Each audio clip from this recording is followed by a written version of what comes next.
High everyone, म चाहिँ आज यो दुधको तरबाट चाहिँ घिउ बनाउन गइरहेको छु। मैले धेरै दिनदेखि यो तर चाहिँ स्टोर गरेर राखिरहेको थिएँ। यो लगभग 2 लिटरको छ। यो सार पार्छु हैन, यहाँ चाहिँ यति धेरै छ अनि यहाँ पनि छ।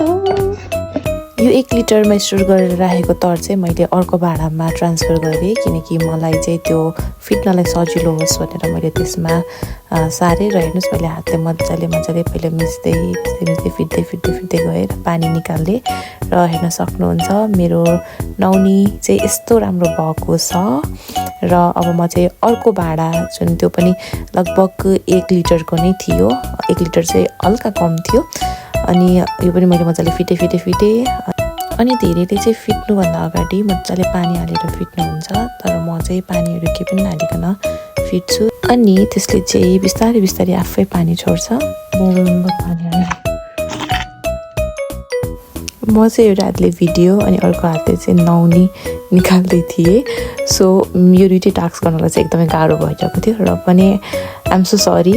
आई थिङ्क भिडियो राम्रो नै आएको छ र यो नौनीलाई कलेक्ट गरेर जम्मा गरेर मैले चाहिँ अर्को भाँडामा राखिरहेको थिएँ र यो चाहिँ एकदमै राम्रो नौनी भएको छ।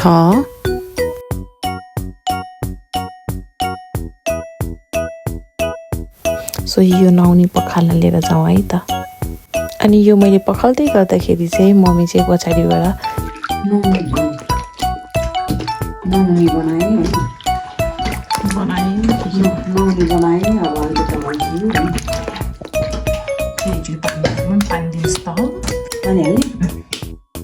अनि यो पखाल्दै गर्दाखेरि मम्मीले चाहिँ मेरो ठुलो दिदीलाई बोलाउन लाग्नुभयो अनि के भन्नुभयो भने दिदीलाई चाहिँ नआउने बनेन बिग्रियो भनेर भन्छु ल भन्नुभएको थियो क्या। बिग्रियो नि है मम्मी,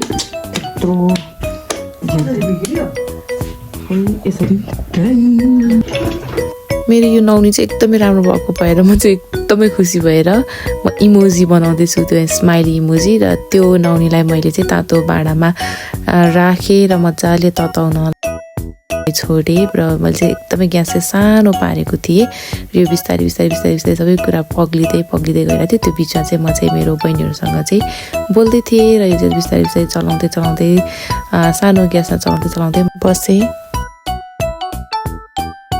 अनि अब चाहिँ यो गोल्डन भइसक्यो र मलाई चाहिँ यतिको गोल्डन भयो पुग्छ र